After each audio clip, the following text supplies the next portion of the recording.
Thank you. 1/3 of all people who died in house fires in the last 5 years were seniors. We are the group most at risk from fire in our community.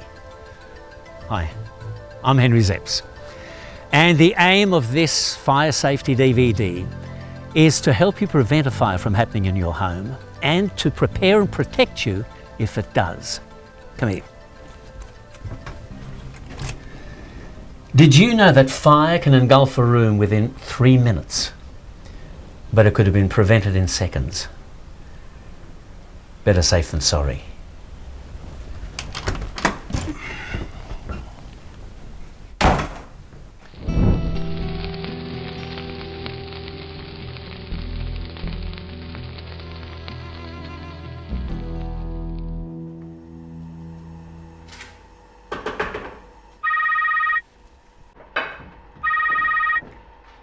Bom dia, como estás? Estás boa? Ai, eu estou bem, muito obrigada. O que fazes? Do you always watch your cooking? More than half of all house fires start here, in the kitchen.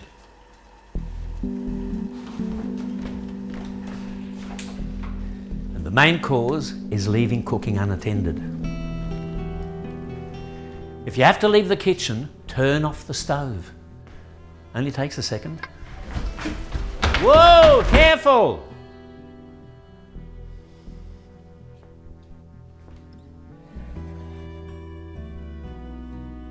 And turn pot handles inwards. Less chance of them being knocked over.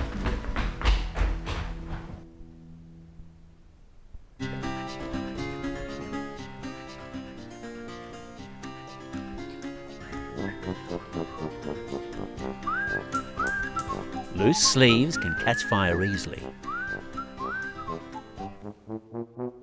And keep all flammable items well away from the stove.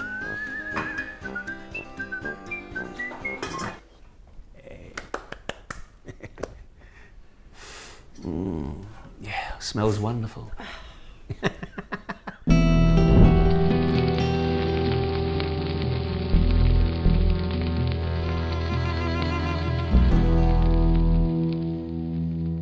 Another common cause of home fires is electricity. But there are a lot of things we can do to guard against electric fires. Number one, don't overload the power board. Did you know that appliances on standby mode can overheat and cause fires? So if you're leaving your home for long periods, turn off appliances such as TVs and computers, not only on the appliance itself, but also on the main switch or at the wall.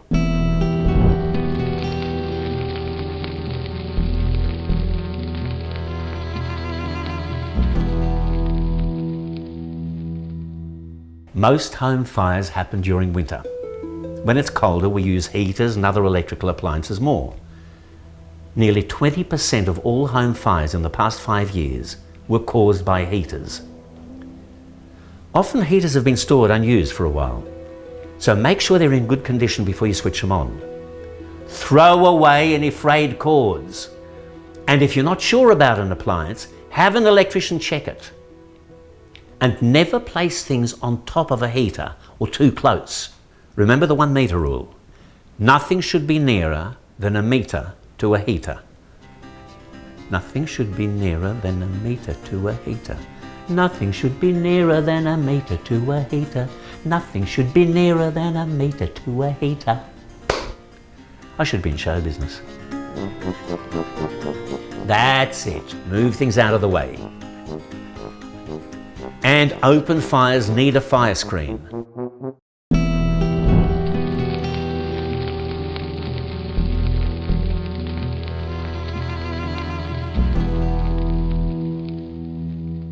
If you use an electric blanket, remember not to leave anything extra on top of the bed, because you can get hot spots which, believe it or not, can catch fire.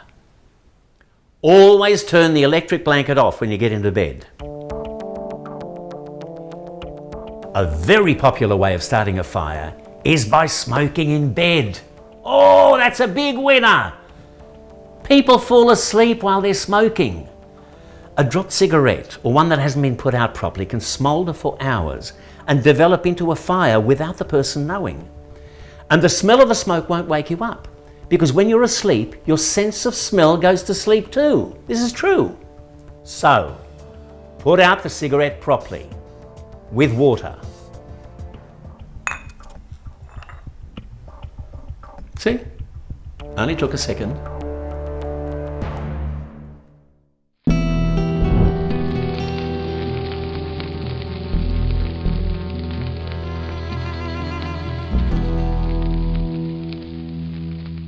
Dryers are a common cause of fire because of the fluff, the lint that collects on the filter. So never leave the dryer on if you're going out. Turn it off before you leave, because if it's on for too long, it can overheat and the built-up lint can catch fire.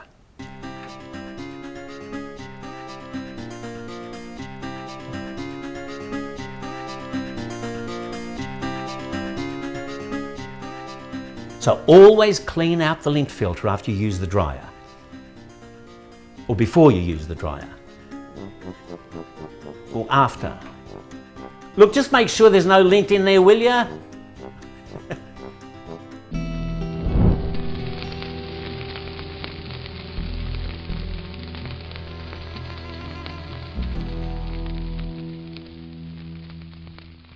Smoke alarms are required by law. Look, they're great. They've been around for years. As soon as they detect smoke in a room, they go off and sound a really loud alarm, which is so important at night when you're sleeping. Yet to this day, Fire and Rescue New South Wales attend house fires where there are no working smoke alarms. It's not just illegal, it's done. Remember, fire can engulf a room within 3 minutes, and yet it could have been prevented in seconds.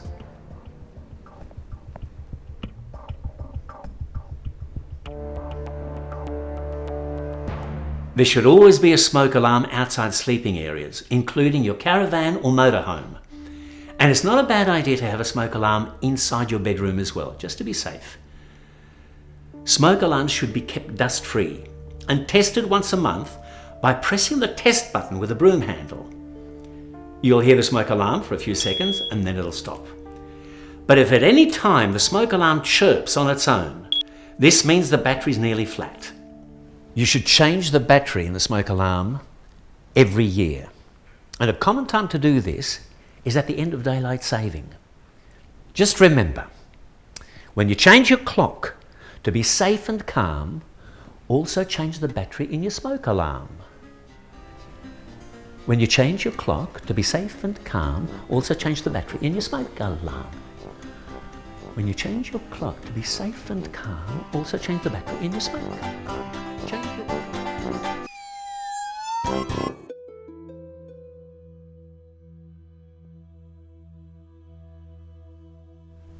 Oh, don't like the look of this. I think there comes a time in everyone's life when climbing a ladder is not a good idea. Fire and Rescue New South Wales can help you. You can ring your local fire station and you can make an appointment for a firefighter to come to your place and change your smoke alarm battery for you. You just need to provide the battery or a battery operated smoke alarm and they'll do the rest free of charge. This assistance is called the Smoke Alarm and Battery Replacement Program. Good name for it, isn't it? Or SABRE, S-A-B-R-E. If you have trouble hearing a smoke alarm, there are special ones with flashing lights that can sit on your bedside table. Some also have a vibrating pad that can be placed underneath your pillow.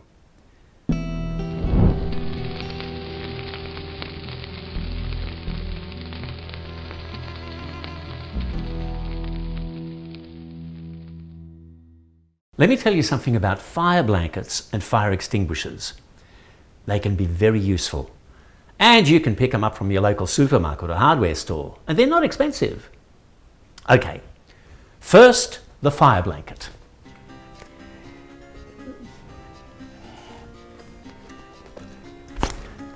Ha ha ha!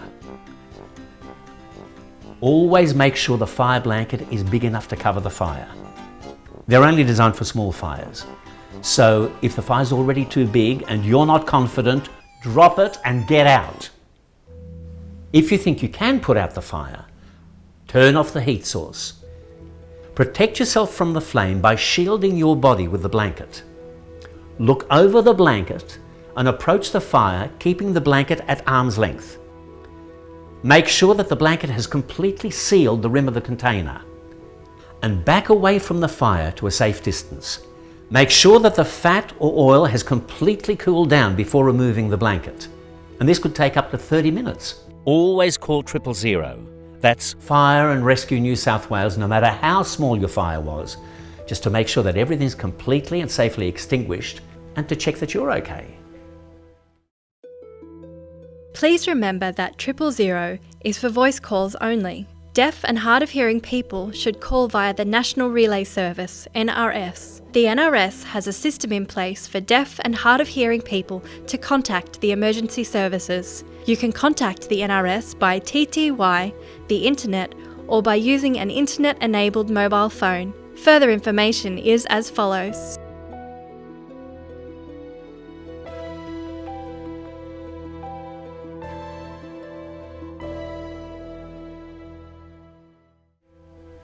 Don't reuse the blanket. Throw it away. Okay, now for fire extinguishers. There are 4 basic steps for using modern portable fire extinguishers. The acronym PASS, P-A-S-S, is used to describe the 4 steps. P is for pull pin and test the extinguisher. A is for aim. Approach from a safe distance and aim the extinguisher towards the base of the fire. The first S is squeeze. Squeeze the handles together. The second S is for sweep. Sweep the nozzle from side to side as you approach the fire. So, pass. P for pull pin, A for aim at base, S for squeeze, and the second S for sweep. Remember to test the extinguisher before approaching the fire.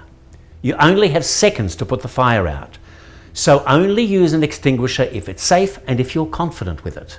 Remember to never throw water on a cooking fire. And never approach the fire so that it stands between you and your escape route. Always make sure that you can get out. And if you can't put a fire out with one extinguisher, the fire's too big, so do get out. Which leads us to a very important point. A home escape plan.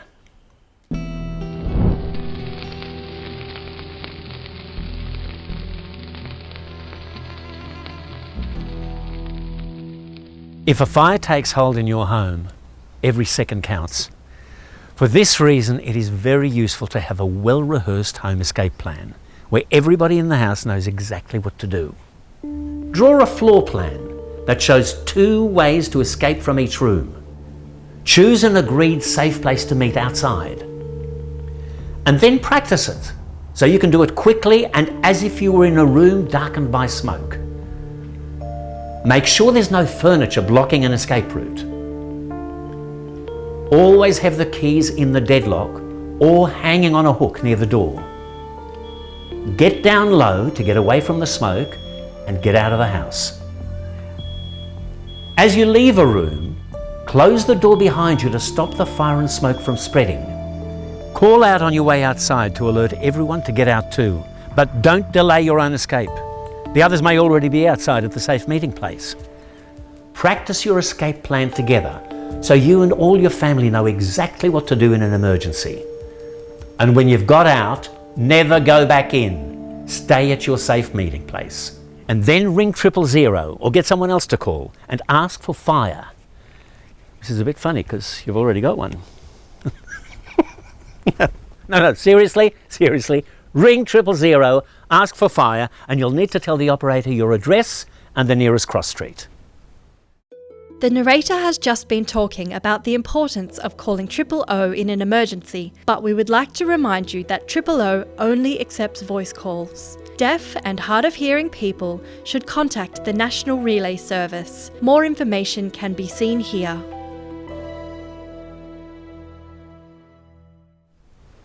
Stay calm, stay focused, and stay on the line in case they need more information. And then just wait at your safe meeting place for Fire and Rescue New South Wales.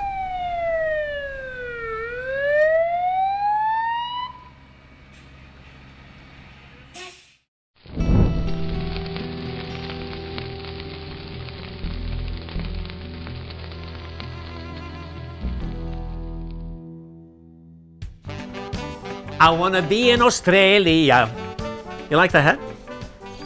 Another place where Aussies love to cook is out here on the barbie. But barbecues are the cause for many home fires. And here, the key to fire prevention is good maintenance. Check the condition of gas cylinders and hose connections.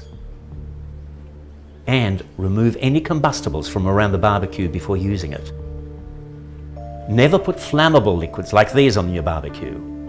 Flammable liquids, cooking oil sprays, and petrol. And if you smell gas, shut off the gas cylinder immediately. And if it is a leak, get it fixed. Don't keep cooking. Whoa! Kids, barbecues, and alcohol consumption can be a recipe for disaster. Always make sure that there's a responsible adult around who can keep the grandkids away from open cooking.